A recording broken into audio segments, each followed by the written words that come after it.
What is up, guys, and welcome back to Koi's Corner.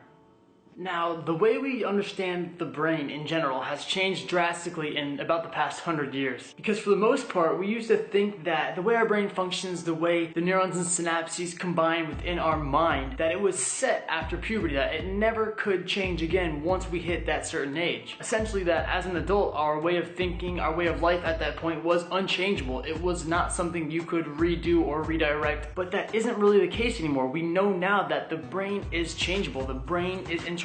We can change the way we think and the way our mind works. So is it possible by rewiring our brains to completely edit and change the way we live, the things we do, the way and reason we think about things in certain ways? Let's find out.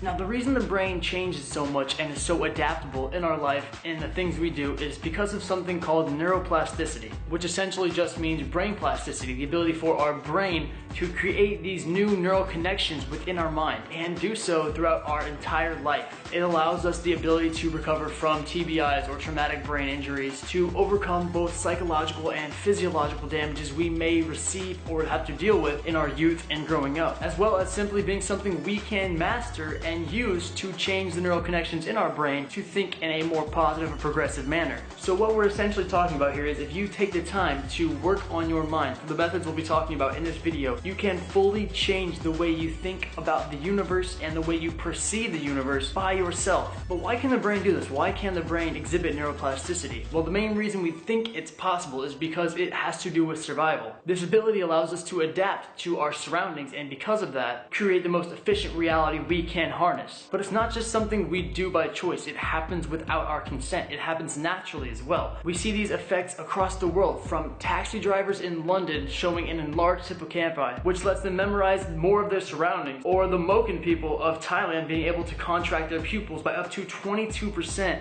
to see farther underwater and therefore catch more fish. These are just two really noticeable examples that we've caught onto and realized are not genetic, but because of neuroplasticity in one single lifetime. These people change these parts of their brain on their own to adapt to their surroundings and to better live their lives. And that's the craziest thing about these effects, is they are not genetic. Neuroplasticity is not something passed down that certain people are better at than others. It is something we can harvest and harness simply in our own lifetime. And just that simple fact that we are literally capable of rewriting our own brains, our own life, and changing it completely is astonishing to me. It's an amazing thing that I feel like most people don't know about because neuroplasticity really isn't a common topic. So from these amazing effects of neuroplasticity and our ability to rewrite our mind, how can we use this ability and enact this ability in our daily life to change it for the better? Because these are the type of things that we see in spiritual practices that we might not know about in Western civilization, such as cultivation of self. When you see Tibetan monks meditating for hours on end, this is a form of neuroplasticity. Meditation is shown to rewrite the way the brain works. Again, another topic we'll be getting to very, very soon. So I came up with 5 different ways that we can rewrite our brain to live in a more effective way and happier way and positive way throughout the rest of our lives if you enact these changes. Let's check them out. So number 1 is pretty simple, something I've touched on in earlier videos. It's positive affirmation, or the law of attraction in essence. The mind state of essentially finding positivity in any situation, no matter what it be. Because you have to remember, there are 2 sides to every coin. Every situation has a light at the end of the tunnel, no matter how dark it may seem. And we must do this for everything. It's not something you simply use when you're in turmoil or in a negative situation. You have to use this positive thinking to enact it in every situation. Just these simple little things, no matter what it may be, these positive affirmations will change the way you think over time to always look on the bright side of things going on and always think with a positive mind state in mind. Step 2, along these lines, is increasing your awareness to everything going on around you, not just your pinpoint vision of your life and the things you want that are right in front of you. And this is really big on understanding negative emotions and the way we deal with them. We like to hide them away or suppress these negative emotions. But instead of doing this, we need to understand them, to analyze them, to increase our awareness about why they're there, why we might need these negative emotions, why they might exist, and to break them down and try to realize what caused them, what makes them be there. What about you ticks in the way that makes these negative emotions come out? And you can use this knowledge over time through this neuroplastic effect to tweak your brain into understanding your emotions at all times. So whenever you start getting sad, instead of wallowing in it, you'll start to understand why you're getting sad. Or instead of being anxious all the time, it helps you kind of understand and stop and think about, why am I anxious? This also includes things such as judging people, you know what I mean? We all judge instinctively, but it's all about analyzing why we might judge. It's about stopping, understanding that judgment, and kind of breaking it down to its core to understand it better. And this is all part of increasing your awareness, of asking more questions about the simple things in life that we kind of tend to gloss over or maybe not notice going on. Because this alone, through neuroplasticity, creates a very deep insight into the self and into the way you think. Step 3, you gotta start every day positively, no matter what's going on. If you start your day by waking up and dreading what's coming, you will never create this effect in yourself. You have to find things worth waking up for, worth positively opening your eyes and starting your day for. And this can be as simple as a daily routine. I do the same thing almost every morning. I wake up,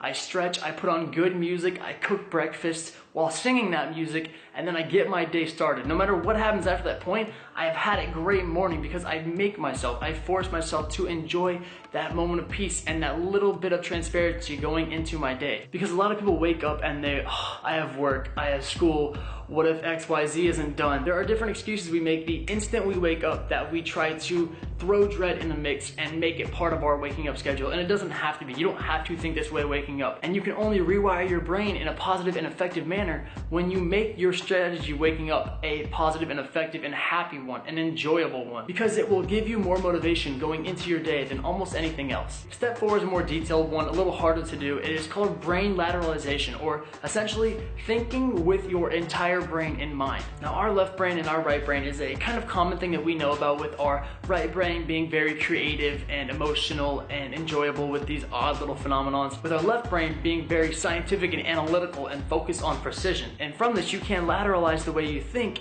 by including the other side into things that might not include it originally. This one's a lot more complicated. So say you're making art or something, make it a mathematical art project. You know, it's creative, but you're using math in it at the same time. Or when you're going with your intuition, analyze while you're going with your intuition. These are opposite factors that you can combine into one solid structure that gives you a 360 view on that thought, on that action, on that idea that you have, and therefore it increases your awareness and gives you better understanding about exactly what you're doing in ways you might have never thought of before. This is probably the most effective method that I've used, is it really has you analyze the little random things you do in your life, because looking at the opposite side really doesn't make sense to a lot of people. This one is a little difficult, but as you just seen this picture, and I'll bring it back up again, here's a guide to kind of what these main traits might be like, and you can kind of study this and try to use it in your daily life if you want to. And the last step to rewiring our brain in a productive method, in a positive, influential method, is not to be scared to be happy. You have to embrace happiness. I've already made a video on happiness. If you guys want to see it, it's right here.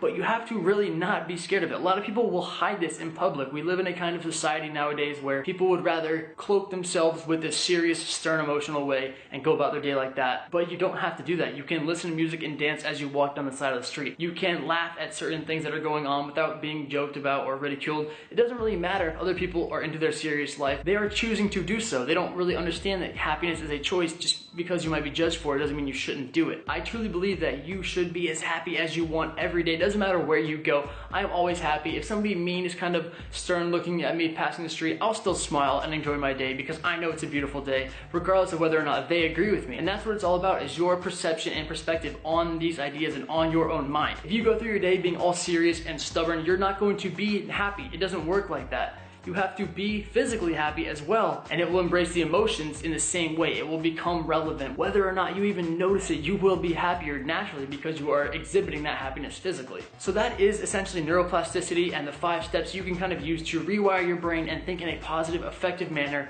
for changing your life. I hope you guys enjoyed it. If you did, make sure to like, subscribe, and then let me know what you thought. Leave a comment if you're curious. If you have any idea or question about this kind of stuff, want to know more about me, make sure to follow me on my social sites. I'm always there answering questions, and like always, I will see you guys next week.